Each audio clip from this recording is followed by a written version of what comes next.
कैसे हैं आप लोग? जय हिंद। शुरू करते हैं ईडीएम की क्लास। पिछली क्लास में कई ईडीएम्स किए थे और अब इस क्लास में थोड़ा सा ईडीएम की संख्या बढ़ाई गई है। पहले हम लोग 25 करते, इस बार 30 करने की कोशिश करेंगे। 30। चलिए शुरू करते हैं। और इम्पैक्ट है तो मुमकिन है।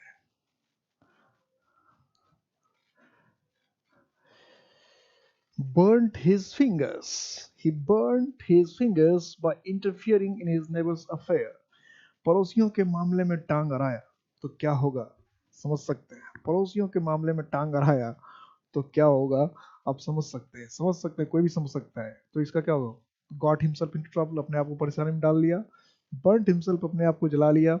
गॉट रिब्यूक्ड, डांट फटकार सुन लिया। रिब्यूक मतलब क्या था? डांट। गॉट हिमसेल्फ इंसल्टेड, उसका खुद अपमान हो गया। तो गेट बर्न्ट वंस फिंगर का मतलब क्या? अपनी उंगली जला लेना। मतलब क्या होगा? अपने आप को मुसीबत में। अगर आप पड़ोसियों के मामले में ज़्यादा इंटरफेयर करेंगे तो आपको वैसे भी दिक्कत हो जाने वाली है। इसमें क्या होना चाहिए था? फर्स्ट ऑप्शन होना चाहिए था कि गॉट हिमसेल्फ इनटू ट्रबल, कि परेशानी में पड़ गया, मुसीबत में पड़ गया, दुखी हो गए, परेशान हो गए। तो ए होना चाहिए था, first option. With my limited means to think of buying a house in Mumbai is crying for the moon. With my limited means, कि मेरे जो सीमित संसाधन है। लिमिटेड मीन्स का मतलब सीमित, यहाँ मीन्स का मतलब संसाधन। नंबर चैप्टर में पढ़ाया था। To think of buying a house, Mumbai में एक घर खरीदे, is crying for the moon, ये है जैसे कि चांद के लिए हम रो रहे हो। चांद के लिए हम रो रहे हैं, उसका मतलब क्या? चांद के लिए अगर हम रोना शुरू कर दिए, चांद मेरी हो जाए, चांद मेरी हो जाए, चांद मुझे मिल जाए, तो क्या चांद मुझे मिल जाएगा? नहीं। तो क्राई फॉर द मून का मतलब क्या है? विशिंग फॉर समथिंग इम्पॉसिबल, किसी इम्पॉसिबल चीज की चाहत होना। क्राइंग इन वेन, बेवजह का रोना। विशफुल थिंकिंग, एकदम कोई चाहत जो है वो इच्छा से बड़ी हुई चाहत। Living in a fools paradise, कि मूर्खों के स्वर्ग में रहना। मूर्खों के स्वर्ग में रहना। तो इसमें क्या होगा? या उसको कहते हैं मुंगरी लाल के हसीन सपने देखो, लिविंग इन फूल्स पैराडाइज। तो ये जो है क्राइंग फॉर द मून, ये किसके सबसे बेहतर है? विशिंग फॉर समथिंग इम्पॉसिबल, जिसके होने की संभावना लगभग ना है, ना के बराबर है। असंभव, किसी असंभव चीज की कल्पना करना। क्राई फॉर द मून का मतलब हुआ किसी असंभव चीज की चाहत रखना, किसी असंभव चीज की इच्छा रखना, किसी ऐसी चीज की इच्छा रखना जिसको पूरा कर पाना संभव ना हो। इसको कहते हैं क्राई फॉर द मून। ठीक है, किसी ऐसी चीज की चाहत रखना, किसी ऐसी चीज की इच्छा रखना जिसकी पूर्ति करना संभव नहीं हो, इसको कहते हैं क्राई फॉर द मून। चलो नेक्स्ट। डायरेक्टर ऑफ स्पोर्ट्स, जो डायरेक्टर थे स्पोर्ट्स के, gave away the prizes to the participants, जितने पार्टिसिपेंट्स थे सबको प्राइज दिया। जितने पार्टिसिपेंट्स थे, the director of the sports give away the prizes to the participants, जितने भी पार्टिसिपेंट्स थे सबको प्राइज दिया। तो गिव अवे जो है बेसिकली ईडियम नहीं है, बल्कि फ्रेजल वर्ब है। गिव अवे जो है वो क्या है? फ्रेजल वर्ब है। गिव अवे, डिस्ट्रीब्यूट करना, बांटना, गिव अवे। तो director of sports give away the prizes to the participants, जितने भी पार्टिसिपेंट्स थे, तो ये गिव अवे जो है, गिव अवे, ये आपको फ्रेजल वर्ब है, ईडियम नहीं है। तो गिव अवे का मतलब डोनेट, डांटना, ये डोनेट देना, प्रॉमिस वादा करना, हैंडेड ओवर सौंपना, डिस्ट्रीब्यूटेड बांटना। तो गिव अवे का मतलब हो जाएगा डिस्ट्रीब्यूट। क्या हो जाएगा? डिस्ट्रीब्यूट, बांटना।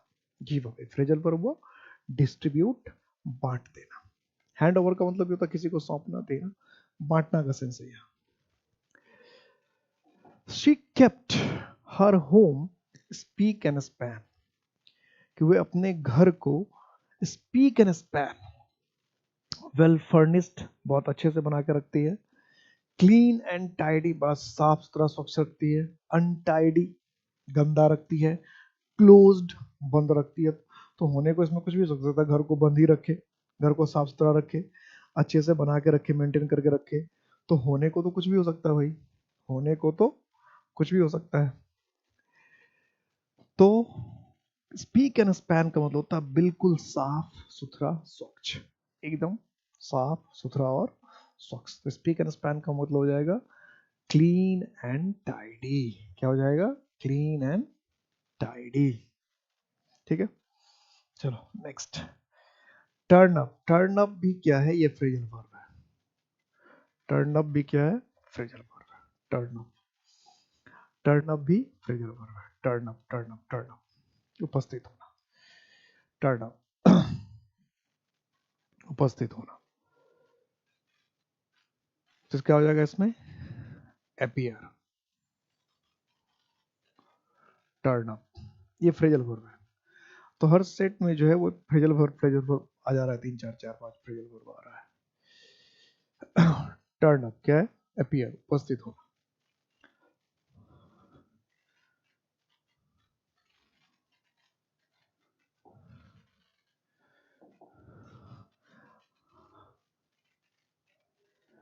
बैड ब्लड, क्या हुआ? खून बुरा हो गया। बैड ब्लड, खून को बुरा कर दे। बैड ब्लड, बताओ क्या होगा बैड ब्लड? सोचो, गेस करो। अब सेंटेंस बना के तो पूछा नहीं है, सोचो बैड ब्लड क्या करना है। Bad blood, low blood pressure, feeling of love, बड़ा प्यार सा फीलिंग आए, फीलिंग ऑफ हैट्रेड, घृणा हो, नफरत हो, हाई ब्लड प्रेशर। तो समझ, सीधी सी बात है, दो ऑप्शन तो होना ही नहीं है, ये ऑप्शन होना ही नहीं है, ये ऑप्शन होना नहीं है। अब ब्लड बैड है तो फीलिंग ऑफ लव ये भी वैसे भी होना नहीं चाहिए, बैड ब्लड लव के साथ मैच नहीं कर रहा है। तो ऐसे सारे ऑप्शन को अगर हम देखें तो हमारे पास क्या ऑप्शन बच के आ रहा है? क्या? सिर्फ एक ही ऑप्शन बच के आ रहा है, क्या? फीलिंग ऑफ हैट्रेड, घृणा, नफरत। फीलिंग ऑफ हैट्रेड, घृणा, नफरत, दुश्मनी भी कभी लोग कहते हैं इसको। तो नफरत, अगर नफरत होगी दुश्मनी हो ही जाएगी। तो नफरत के भाव इसके लिए ज्यादा होते हैं। Bad blood. Put an end to, ये ईडीएम है। Put an end to. Continue.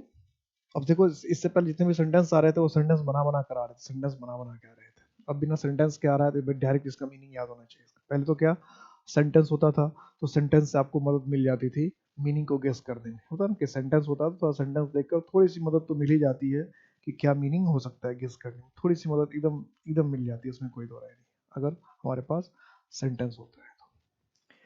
Continue का मतलब क्या है? जारी रखना। स्टार्ट का मतलब क्या है? शुरू करना। स्टॉप का मतलब क्या है? रोकना। और एनफोर्स का मतलब होता है लागू करना। एनफोर्स का मतलब क्या है?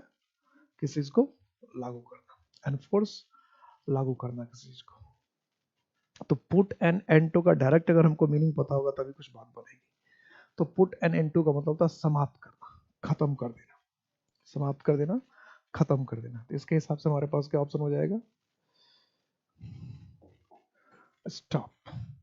क्या होगा? Stop. Put an end to. तो देखिएगा he put an end to the discussion. He put an end to the discussion, की डिस्कशन को उसने समाप्त कर दिया, खत्म कर दिया। Hail from, hail, to hail from, ये भी जो है फ्रेजल वर्ब है। टू हेल फ्रॉम जो भी है फ्रेजल वर्ब है। हेल फ्रॉम, अब इसका मीनिंग जरा गेस कीजिए क्या होगा? To hail from, call, पुकारना, receive, पाना, कम फ्रॉम, कहीं से आना, कहीं से पहुंचना, अराइव, पहुंचना। तो अब अगर इसके मीनिंग को हम देखें तो सारे मीनिंग तो हमें क्या लग रहे हैं? एक जैसे ही लग रहा है। नहीं, हेल्प फ्रॉम का सारा मीनिंग जो है क्या? एक जैसे। तो पुकारना, पाना, कम फ्रॉम, अराइव, तो सब लगता है एकदम प्यारा प्यारा सा सारा मीनिंग्स है। तो हेल फ्रॉम का मतलब होता है किसी जगह का होना। किसी जगह का होना मतलब किसी जगह से संबंधित होना, किसी जगह से। जैसे अगर मैं कहता हूँ कि मैं भारत से संबंधित हूँ, मैं भारत का हूँ, तो क्या मैं कहूँगा आई हेल फ्रॉम इंडिया। तो कहीं किसी जगह से संबंधित होना, किसी जगह से रिलेटेड होना, किसी जगह का वासिंदा होना, ये कहलाता है हेल्प फ्रॉम। निवासी होना किसी जगह। तो इससे क्या हो जाएगा? जैसे कहा आई हेल्प फ्रॉम इंडिया, तो आई कम फ्रॉम इंडिया। मैं क्या हूँ? मैं भारत से आता हूँ। मतलब क्या आना का मतलब ये कि भारत से चलकर आता हूँ, मैं भारत का मूल निवासी हूँ। जैसे तो वो भारत से आता है, वो बिहार से आता है, वो पंजाब से आता है, तो इसका मतलब वहाँ का निवासी होना। तो हेल्प फ्रॉम का मतलब हुआ कहीं का सिटीजन होना, निवासी होना, कहीं का सिटीजन होना या निवासी होना। A shot in the dark, a shot in the dark। Shot का मतलब वही तीर बंदूक चलाने का शूट करना होता है। और डार्क का मतलब अंधेरा, है ना? शॉट इन द डार्क का क्या मतलब होगा? शॉट इन डार्क का क्या मतलब? अंधेरे में तीर चलाना। हिंदी मीनिंग के हिसाब से देखे तो सिंपल सा मीनिंग निकलेगा अंधेरे में तीर चलाना। हिंदी मीनिंग के हिसाब से तो ये निकलेगा अंधेरे में तीर चलाना। तो टू बी वेरी वायलेंट, बहुत ज्यादा उग्र होना, हिंसक होना। An attempt to guess something, किसी चीज को गेस करने का प्रयास करना, अंदाजा लगाना। To love to go out, no adventures, to love to go out, यहाँ नो नहीं होना चाहिए था, यहाँ ऑन होना चाहिए था, ऑन एडवेंचर्स। कि मतलब जो साहस भरे काम होते हैं, जोखिम भरे काम होते हैं, उस पर जाना पसंद करना। Be able to work very quickly, कि बहुत तेजी से काम करने की कोशिश करना। तो इसमें सबसे बेहतरीन ऑप्शन क्या लग रहा है? An attempt to guess something, है ना, बी। कि किसी चीज को गेस करके अंदाज लगाने का, तो अंधेरे में तीर छोड़ना। शॉट इन द डार्क का हिंदी में क्या? अंधेरे में तीर छोड़ना। तो अंधेरे में तीर छोड़ा का मतलब क्या? कि अपनी तरफ से गेस लगाना, तुक्का मारना। तुक्का मार रहे, कहीं लग जाए तो लग जाए। तो तुक्का मारना, अंधेरे में तीर छोड़ना का मतलब हो गया तुक्का मारना, अपनी तरफ से गेस करना। तो क्या हो जाएगा? An attempt to guess something, किसी चीज का अंदाजा लगाना, तुक्का मारना। In a nutshell, in a nutshell, in a nutshell.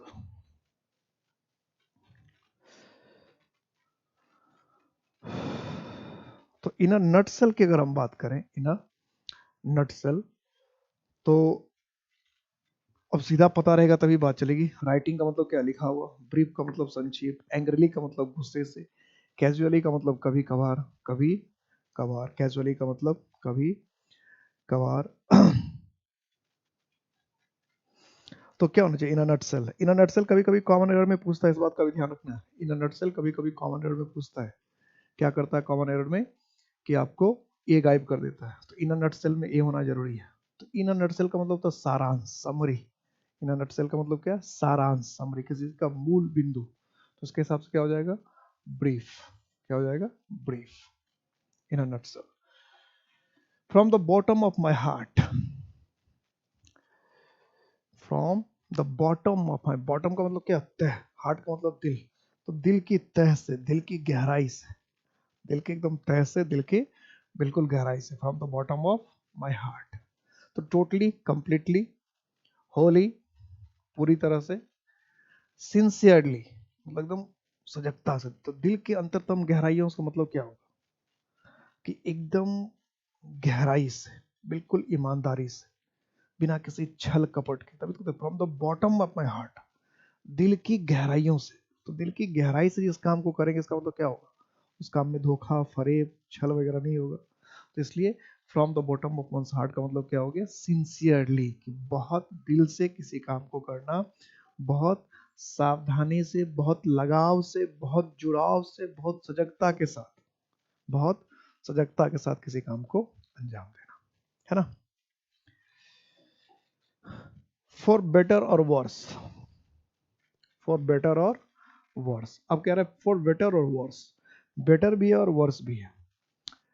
तो बेटर और वर्स अगर दोनों हमने लिखा है, बेटर और वर्स अगर दोनों की बात हो रही है, बेटर भी कह रहे हैं और वर्स भी कह रहे हैं, तो सिर्फ गुड टाइम्स या बैड टाइम्स तो होगा नहीं, क्योंकि बेटर भी लिख रखा तो अच्छा वक्त, और वर्स चाहे बुरा हो, बेटर हो चाहे बुरा हो, यानी अच्छा हो चाहे बुरा हो, तो दोनों बात को इंक्लूड कर रहा है, गुड को भी और बैड। इसमें सिर्फ अकेला ऑप्शन आ रहा है गुड, इसमें अकेला हो रहा है बैड, क्योंकि इसमें तो दोनों कह रखा है कि चाहे अच्छा हो चाहे बुरा हो। तो चाहे अच्छा हो चाहे बुरा हो, इसका मतलब कि चाहे परिस्थिति जो भी हो, चाहे परिस्थिति जो भी हो। तो जब परिस्थिति, ये सिर्फ अच्छे की बात कर रहा है, सब बुरे की बात कर रहा है, ये भी समटाइम्स भी बात नहीं बनेगी। क्योंकि अच्छी बात हो चाहे बुरी बात हो, तो समटाइम्स का मतलब कभी कभी, ये भी बात नहीं बना, ये भी छट जा रहा है। तो इस दोनों ऑप्शन से क्या पता चल जाए? क्या होना चाहिए? ऑलवेज। ऑलवेज का हमेशा मतलब हमेशा। ऑलवेज का तो यही मतलब हुआ ना, कि चाहे परिस्थिति अच्छी हो चाहे बुरी हो, ऑलवेज में सारा आ जाएगा। हर वक्त अगर हम कहते तो हर वक्त में क्या अच्छे वक्त भी आते हैं, और हर वक्त में बुरा वक्त भी आता है, दोनों वक्त आता है। अच्छा वक्त भी आता है और बुरा वक्त भी आता है, दोनों वक्त आता है। ठीक है, अच्छा वक्त भी और बुरा वक्त भी, तो ऑलवेज। चलो next question. At the 11th hour, तो नॉर्मल मीनिंग तो भाई इसका यही हो सकता है, एट 11 o'clock, 11 बजे। तो ऐसा तो डायरेक्ट मीनिंग आता नहीं है। एट एन अर्ली स्टेज, शुरुआती अवस्था में ही, शुरुआती दौर में ही, एट अ लेट स्टेज, बाद की अवस्था में, देर की अवस्था में, एट द बिगिनिंग, शुरुआत में ही। तो बी और डी तो एक ही जैसा मीनिंग हो गया, नहीं हो गया? दोनों का मतलब हुआ शुरू शुरू में, प्रारंभिक अवस्था में। तो बी और डी तो एक जैसा ऑप्शन है, बी और डी को तो छोड़ना ही पड़ेगा। फिर बचा क्या? एट द अंतिम समय में, हिंदी में कहते हैं एट द लेवल का अंतिम समय में, लास्ट मोमेंट में, अंतिम समय में, लास्ट मोमेंट में, ऐसा वक्त जब आप कुछ नहीं हो सकता, उसको हम क्या कहते हैं? Eight the 11th our, last समय में, अंतिम वक्त में, अंतिम हालात में, लास्ट समय, लास्ट में, अंतिम हालात।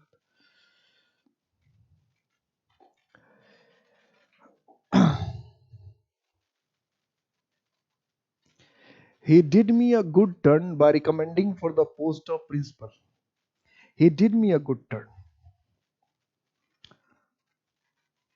by recommending for the post of principal. अगर आपको किसी ने प्रिंसिपल के पद के लिए रिकमेंड कर दिया, आपकी पैरवी कर दी कि भाई आपको प्रिंसिपल बना दिया जाए, तो उसने आपके साथ क्या किया होगा? अच्छा किया होगा या बुरा किया होगा? किसी ने अगर आपको प्रिंसिपल के पद के लिए रिकमेंड कर दिया, आपकी सिफारिश कर दी, आपकी पैरवी कर दी कि भाई इसको प्रिंसिपल बना दिया जाए, तो उस व्यक्ति ने आपको क्या किया होगा? रिटर्न माई काइंडनेस, कि आपने अगर उसका अच्छा कभी किया होगा तो उस भलाई का जवाब भलाई से दिया होगा। चेंज्ड माई फ्यूचर, मेरे भविष्य को बदल दिया। Did an act of kindness, एक उदारता का काम किया। बिकम सडनली गुड, अचानक आपके लिए अच्छा हो गया। तो did me a good turn, तो did me a good turn, अब इसमें दोनों बातें हो सकती है, रिटर्न माई काइंडनेस और did an act of kindness. ये जो दोनों ऑप्शन है, दोनों ऑप्शन ही बहुत ही ज्यादा क्या है? करीब है। तो जरा आप सोचिए क्या होगा? दोनों ही ऑप्शन इसके बहुत करीब है, क्या होना चाहिए बताइए?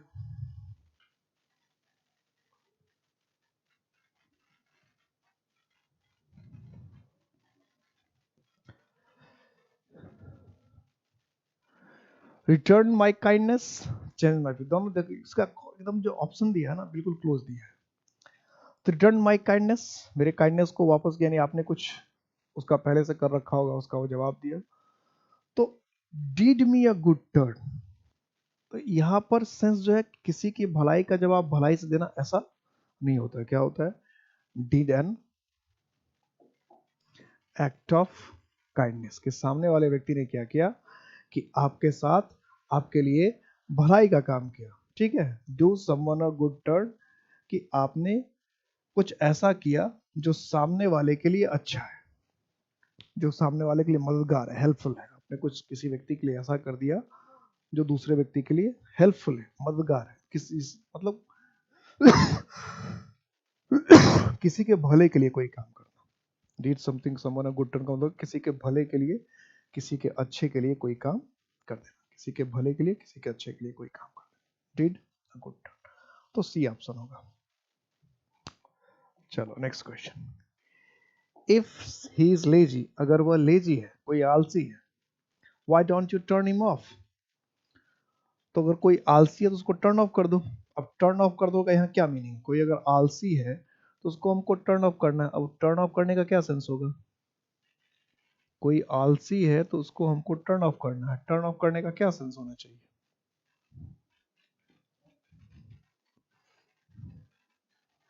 कोई आलसी अगर है तो उसे हम टर्न ऑफ करें, भाई टर्न ऑफ करने का क्या सेंस? चेतावनी दें, स्कॉल्ड, डांटें, पनिश, सजा दें। तो हो तो इसमें सब कुछ होता है, डिसमिस। तो अगर आलसी है तो वो चेतावनी से तो आलसी कोई ठीक नहीं हो जाएगा, डांटने से भी आलस किसी का चला नहीं जाएगा। तो अगर अब हमें पता चल गया कि सामने वाला आलसी है, वो काम करना ही नहीं चाहता है, देखो यहाँ लेजी लिखा है, इसका मतलब जो है वो है, अब उसमें बदलाव होने की संभावना कम है। तो बदलाव होने की संभावना कम है तो उसको क्या करना चाहिए? टर्न ऑफ, यानी बाहर ही निकाल देना चाहिए। तो बेहतर ऑप्शन क्या होगा? डिसमिस। क्या होना चाहिए? Dismiss, turn off. वैसे भी टर्न ऑफ का मतलब क्या होता है? बंद कर देना, रोक देना। टर्न ऑफ जैसे टेलीविजन है, किसी भी चीज को हम टर्न ऑफ करते हैं, टर्न ऑफ करने का मतलब बंद करना, समाप्त करना, रोक देना। तो डिसमिस कर देना, नौकरी से निकाल देना, बाहर कर देना।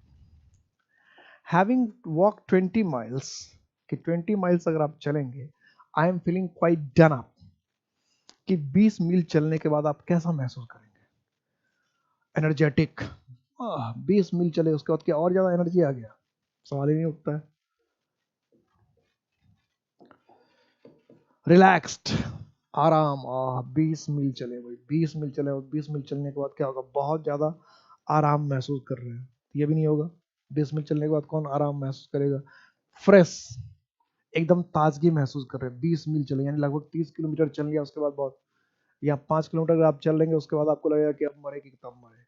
यहाँ 20 मील चला है, लगभग 30 किलोमीटर से भी अधिक चला है, तो 30 किलोमीटर से ज्यादा अधिक चला है, तो उसके बाद कैसा महसूस करेगा, भाई मर गए, जान ही नहीं बचेगी, मुंह जो एकदम कुत्ते की तरह निकाल बना देंगे ऐसे, है ना।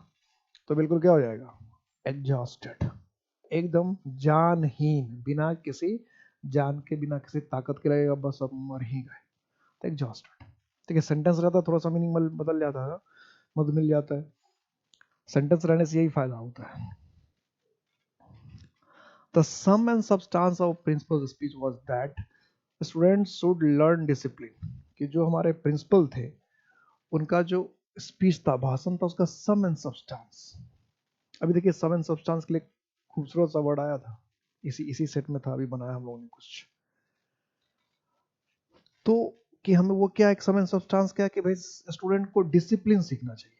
स्टूडेंट को क्या सीखना चाहिए, डिसिप्लिन सीखना चाहिए। इसका मतलब स्टूडेंट को डिसिप्लिन में होना चाहिए, स्टूडेंट को क्या होना चाहिए, डिसिप्लिन में होना चाहिए, स्टूडेंट को डिसिप्लिन में रहना चाहिए। तो आउटलाइन का मतलब क्या हुआ, बाहरी ढांचा, थीम का मतलब हुआ मुख्य मुद्दा, कंक्लूजन का मतलब हुआ निष्कर्ष, जिस्ट का मतलब हुआ सारांश। तो द सम एंड सब्सटेंस का मतलब होता है सारांश, किसी चीज का मुख्य मुद्दा। जैसा भी आपने लिखा था इन अ नटसेल, आया था ना इडियम में, इन अ नटसेल, तो इन अ नटसेल का ही दूसरा वर्ड है सम एंड सब्सटेंस, किसी चीज का मूल तत्व, सारांश, मूल भाव, मेन मुद्दा। और जिस्ट का मतलब क्या होता है, किसी चीज का मेन मुद्दा, मूल भाव, तो क्या हो जाना चाहिए, जिस्ट, मेन मुद्दा मूल भाव, जिस्ट। 17 का हो गया gist. He is an honest man, वह एक ईमानदार आदमी है। He will take the bull by the horns, वो जो बुल है, बुल को क्या लेगा, हॉर्न के साथ पकड़ेगा, ये हम लोग पहले भी कर चुके हैं। एंड हैंडल द मैनेजमेंट, और जो मैनेजमेंट है उसको संभाल लेगा। हैंडल का मतलब क्या है, संभाल लेगा। तो take the bull by the horns क्या होगा, फेस द प्रॉब्लम बोल्डली, कि जो समस्या है उसको क्या करेगा, साहस से सामना करेगा। Run away seeing the bull, bull को देखते ही भाग जाएगा, ये तो कुछ बात नहीं। Fight the bull holding it's horns, कि बुल से लड़ना शुरू कर देगा हॉर्न्स पकड़ के, ये भी कोई सेंस नहीं बना। Face the problem becoming nervous, nervous होके, उत्तेजित होकर, ये तो तीनों बात ही नहीं बना। अब यहाँ गौर करने की बात है, यहाँ पर था कि जो हम take the bull by the horns, इसका मतलब होता है किसी काम को पूरे कॉन्फिडेंस के साथ करना, ठीक है। लेकिन अब इसमें कॉन्फिडेंस का कोई ऑप्शन, इससे पहले भी जब आया तो मैंने आपको यही बताया था, कॉन्फिडेंट और बोल्ड दोनों की बातें हैं, तो हम लोग क्या करते हैं, कॉन्फिडेंट अगर दोनों हो, अगर कॉन्फिडेंस का सेंस नहीं बनता तो फिर क्या करना, बोल्ड, यही एक ऑप्शन बन रहा है, और कोई ऑप्शन इसके एक पास है नहीं, इसलिए इसको हमको एक करके आना पड़ेगा, दूसरा हमारे पास कोई ऑप्शन नहीं है, ठीक है। His utopian idea was entertaining but not acceptable. उसका जो यूटोपियन आइडिया था, यानी उसका कोई विचार था, आइडिया था, वॉज इंटरटेनिंग, वो मजेदार था, बट नॉट एक्सेप्टेबल, यानी जो उसका जो विचार था वो मजेदार तो था, रुचिकर, रस वाला तो था, स्वाद वाला तो था, लेकिन एक्सेप्टेबल नहीं था, उसको एक्सेप्ट नहीं कर सकते थे। इसका मतलब उसका आइडिया कैसा होगा, जो मजेदार तो था लेकिन उसको हम एक्सेप्ट नहीं कर सकते। यानी कोई भी ऐसा आइडिया जो मजेदार बहुत हो, रसदार बहुत हो, स्वाद उसमें बहुत आए, लेकिन जब उसको अपनाने की बारी आए तो आप कहेंगे नहीं नहीं, इस आइडिया को हम अपना नहीं कर सकते। तो ऐसा आइडिया को फिर क्या कहेंगे, अनवर्दी आइडिया। मतलब क्या, यूजलेस, बेकार, अनवर्दी का मतलब वो इमेजनरी, काल्पनिक, क्लासिक, बेहतरीन, शानदार, इंटेलिजेंट आइडिया, बहुत समझदारी से भरा हुआ। तो क्लासिक हो गया शानदार, इंटेलिजेंट हो गया समझदारी से भरा हुआ, अनवर्दी हो गया यूजलेस। तो यूजलेस जो आइडिया होगा वो एंटरटेनिंग कैसे होगा, जो इंटरटेनिंग है तो क्लासिक, क्लासिक का मतलब शानदार। तो जिसको हम प्रैक्टिस में नहीं ला सकते हैं, जिसको हम एक्सेप्ट नहीं कर सकते, जिसको जमीन पर हम नहीं ला सकते, इसका मतलब वो क्या होगा, काल्पनिक होगा। तो इसलिए यूटोपियन स्कीम का मतलब ही होता है, यूटोपिया का मतलब होता है कल्पना, यूटोपिया का मतलब ही है, बुक भी थी यूटोपिया, तो यूटोपिया का मतलब है कल्पना, कल्पना में खोए रहना। तो इसलिए यूटोपियन स्कीम का मतलब क्या हुआ, इमेजिनरी, क्या हो जाएगा, इमेजिनरी, तो बी हो जाएगा इसका ऑप्शन, बी, इमेजिनरी, काल्पनिक, B. He has the habit of getting into row over trivial matters. Trivial का मतलब क्या है, छोटा छोटा, छोटा छोटा, महत्वहीन। मैटर्स का मतलब क्या, मुद्दा, कि छोटी छोटी बातों पर वो क्या होता है, he has the habit of getting into the, तो छोटी छोटी बातों में रूह में आ जाता है। अभी रूह में आने का मतलब क्या, छोटी छोटी बातों में कतार में लग जाता है, पंक्ति में लग जाता है। गेटिंग अ राइट पाथ, कि सही रास्ते पर चला जाता है छोटी छोटी मुद्दों पर। गिविंग अनवांटेड एडवाइस, कि बिना चाहे एडवाइस देना लगता है, बिना मांगे एडवाइस देने लगता है। सीकिंग द हेल्प, किसी की मदद चाहने लगता है। पिकिंग अप फाइट, झगड़ने लगता है, छोटी छोटी बातों पर वो छोटे छोटे मुद्दे पर भी झगड़ने लगता है। तो he has the habit of, अब इसमें सारे में से बेहतर ऑप्शन क्या बन रहा है भाई, तो बन रहा है पिकिंग अप फाइट, कि छोटी छोटी बातों पर, बहुत छोटी छोटी बातों पर क्या होता है, झगड़ने लगता है, बहुत छोटी छोटी बातों पर भी झगड़ने लगता है। A small fry, फ्राई मतलब क्या, तलना, भूजना समझते हैं, तलना। स्मॉल का मतलब छोटा, तो स्मॉल फ्राई का क्या मीनिंग निकाले भाई, अनइम्पॉर्टेंट, महत्वहीन, वीक, कमजोर, लिटिल, ना के बराबर, इंपॉर्टेंट, महत्वपूर्ण। तो स्मॉल फ्राई, तो स्मॉल फ्राई का नॉर्मल मतलब होता है ऐसा कोई व्यक्ति, ऐसा कोई वस्तु, ऐसी कोई चीज जिसकी कोई कीमत ना हो, जो ज्यादा महत्वपूर्ण ना हो, जो ज्यादा महत्वपूर्ण ना हो, जो ज्यादा कीमती ना हो, या जिसकी बहुत ज्यादा समाज में या देश में तवज्जो ना हो, महत्वहीन कह सकते हैं, ट्रिवियल, लेस इंपॉर्टेंट। तो फिर तो इसके हिसाब से ऑप्शन आ ही गया, पहला ही ऑप्शन हो जाएगा क्या, अनइम्पॉर्टेंट, क्या हो जाएगा, unimportant. Next, to not lose your head in public.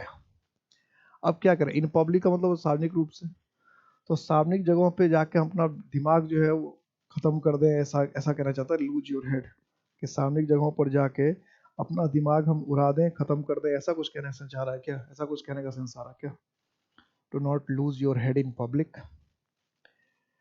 तो गेट एंग्री, गुस्सा होना, गेट अ हेडेक, सिर दर्द हो जाना, बी एम्बैरेस्ड, एम्बैरेस्ड वर्ड तो कई बार स्पेलिंग करेक्शन में पूछता है, एम्बैरेस्ड का मतलब क्या था, असमंजस में पड़ जाना, उलझन में पड़ जाना, उधेड़बुन में पड़ जाना। शेव योर हेयर, कि अपने बाल ना कटवाएं, तो क्या होना चाहिए था, तो do not lose your head in public. तो लूज योर हेड का मतलब क्या हुआ, अपना आपा खोना, अपना नियंत्रण खोना। लूज योर हेड का मतलब क्या, अपना आपा खोना, अपना नियंत्रण खोना। तो अपना आपा खो रहे, अपना नियंत्रण खो रहे, इसका मतलब क्या, गुस्सा हो रहा है, ठीक है, अपना आपा खो रहे, अपना गुस्सा, अपना नियंत्रण खो रहे। तो इसलिए क्या होना चाहिए, बेस्ट ऑप्शन क्या होना चाहिए, कि भाई सार्वजनिक तौर पर गुस्सा अपना हो। देखिए सार्वजनिक तौर पर जब सबके सामने रहेंगे, घर में आपने कई बार देखा होगा, गुस्से वाली बात पर भी अगर घर में 4 लोग रहते हैं तो लोग गुस्सा नहीं करते, मुस्कुराने लगते हैं, और बाद में फिर हिसाब किताब होता है। तो जब 4 लोग होते हैं, पब्लिक है, तो हम लोग क्या करते हैं, गुस्सा दिखाने की कोशिश नहीं करते, गुस्सा दिखाने की कोशिश नहीं करते। तो get angry, lose one side का मतलब क्या है, गेट एंग्री।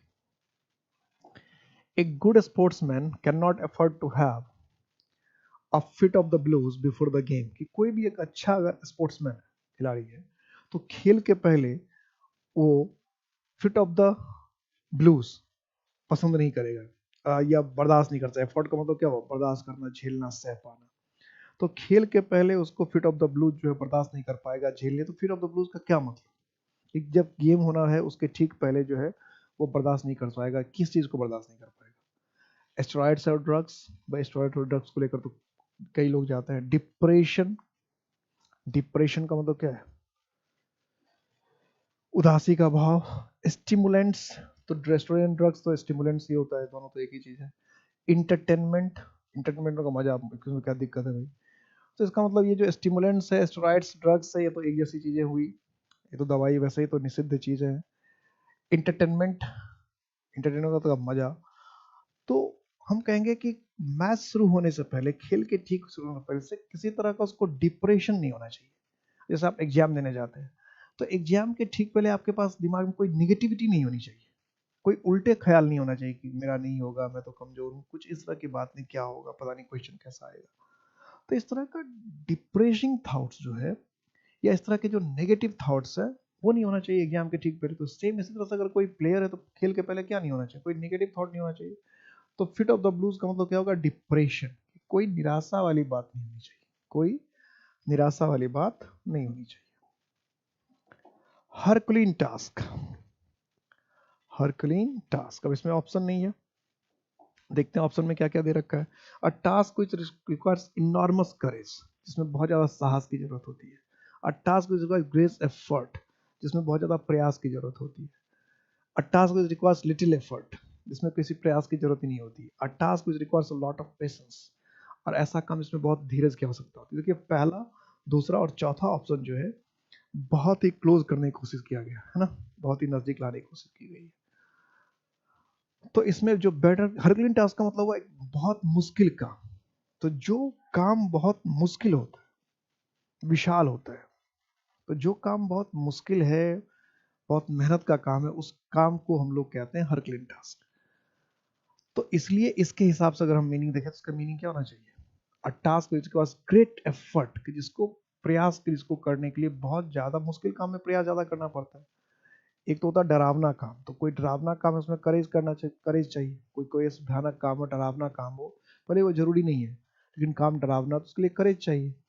लेकिन कोई काम अगर बहुत मुश्किल है, कोई काम अगर बहुत मुश्किल है, डरावना नहीं है, भयानक नहीं है, काम बहुत मुश्किल है, तो उसके लिए हमें क्या चाहिए, फिर हमें ढेर सारा एफर्ट चाहिए, प्रयास लगाना पड़ेगा, बहुत प्रयास करना पड़ेगा, तब जाकर हम क्या कर सकते, किसी मुश्किल काम को कर सकते हैं। तो हरकुलिन टास्क का मतलब है मुश्किल काम। और कोई अगर मुश्किल काम है तो उसे करने के लिए हमें बहुत ज्यादा एफर्ट की जरूरत पड़ती है, ठीक है। करेज की जरूरत हमें उसे पड़ती है, जो जैसे कोई काम ऐसा है जिसको समाज सही नहीं मानता है, समाज गलत मानता है या दुनिया गलत मानती है, तो उस तरह के काम को करने के लिए फिर आपको करेज चाहिए। लेकिन कुछ ऐसा काम जो बहुत मुश्किल है, डिफिकल्ट है, उसे करने के लिए हमें ढेर सारा प्रयास चाहिए, मुश्किल काम को करने के लिए। जैसे कोई आईएएस की तैयारी करता है तो आईएएस की तैयारी करने के लिए कोई साहस की जरूरत नहीं है कि भाई कोई तैयारी नहीं करता, हम करेंगे तो हम साहस की, उसमें आईएएस की तैयारी करना चाह रहे हैं तो आपको एफर्ट की जरूरत है, प्रयास करने की जरूरत पड़ेगी। आप पीएम बनना चाहते हैं, उसमें साहस की जरूरत नहीं है, एफर्ट लगाना पड़ेगा, बहुत मुश्किल काम, आपको बहुत ज्यादा प्रयास करना पड़ेगा। लाइक वाइल्ड फायर, ये तो कई बार आ चुका है, तो इसमें तो कोई दिमाग लगाने की जरूरत ही नहीं है। जंगल की आग की तरह, यानी बहुत तेजी से, तो पहला ही इसका ऑप्शन है रैपिडली। क्या हो जाएगा, रैपिड, तो देखते ही बन गया होगा। पार्सली का मतलब तो अंशतः, थोड़ा बहुत, हियर एंड देयर, यहाँ वहाँ, स्लोली, धीरे धीरे। तो जंगल की आग तो बहुत तेजी से फैलती है, तो देखते ही बनने वाला क्वेश्चन था, इससे पहले भी हम लोग बना चुके हैं wild fire. To look into, ये भी क्या है, फ्रेजल वर्ब है, इसको भी हम लोग बना चुके हैं। लुक इनटू, ये भी फ्रेजल, ये फ्रेजल वर्ब है, इसको भी हम लोग पहले से डिस्कस कर चुके हैं, इसमें कुछ क्या समस्या वाली बात नहीं है। लुक इनटू का मतलब क्या होगा, जांच पड़ताल करना, जांच पड़ताल करना, तो क्या हो जाएगा, investigate.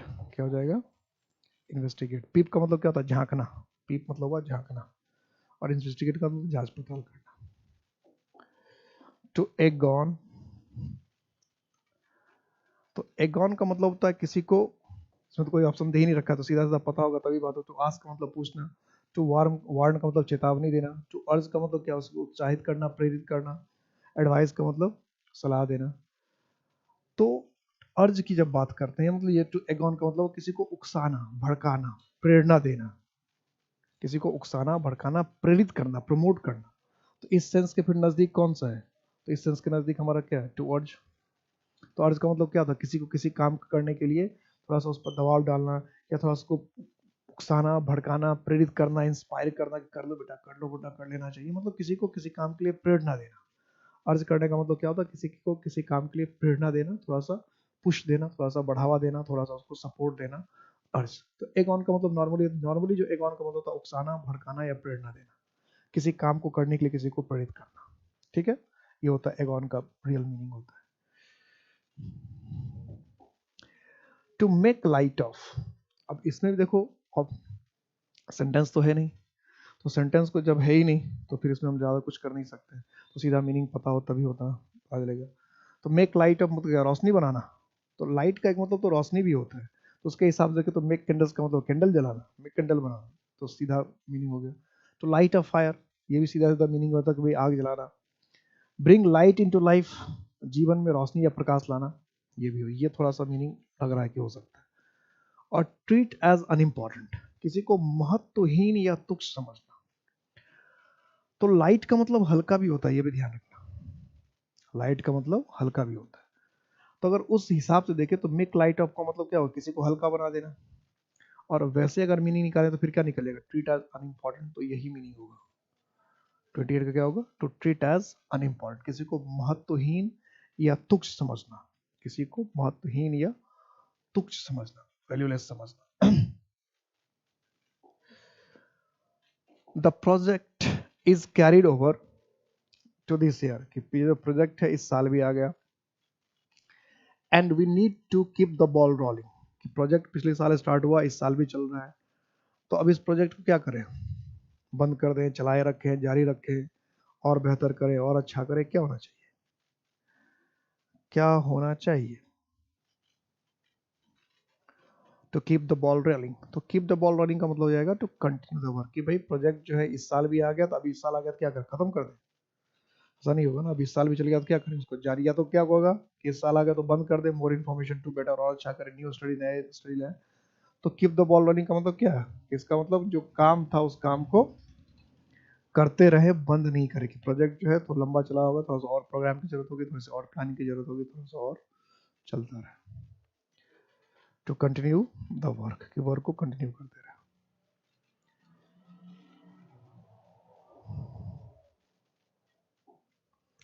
The host team bore the palm in the league matches, जो होस्ट टीम थी लीग मैचेस में,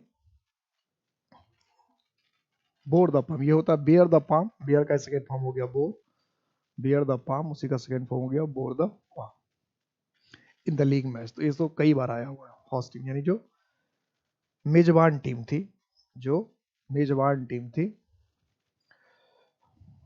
उसने क्या किया, bore the palm, played quite well, बहुत अच्छा खेला, वाज विक्टोरियस, जीत गया, वाज डिफीटेड, हार गया, played a very boring match, बहुत ही निराशाजनक मैच खेला। तो इस सेंटेंस तो इसमें है, लेकिन इस सेंटेंस में ऐसा सेंटेंस बना दिया कि इसमें मीनिंग से मदद नहीं मिल पा रहा है ना, मीनिंग से पूरा मदद नहीं मिल, तो सीधा सीधा पता ही होना चाहिए इसमें। तो बोर द पाम का मतलब क्या है, बी विक्टोरियस, जीतना। बोर द पाम का मतलब क्या है, बी विक्टोरियस, या वॉज विक्टोरियस, बिकम विक्टोरियस।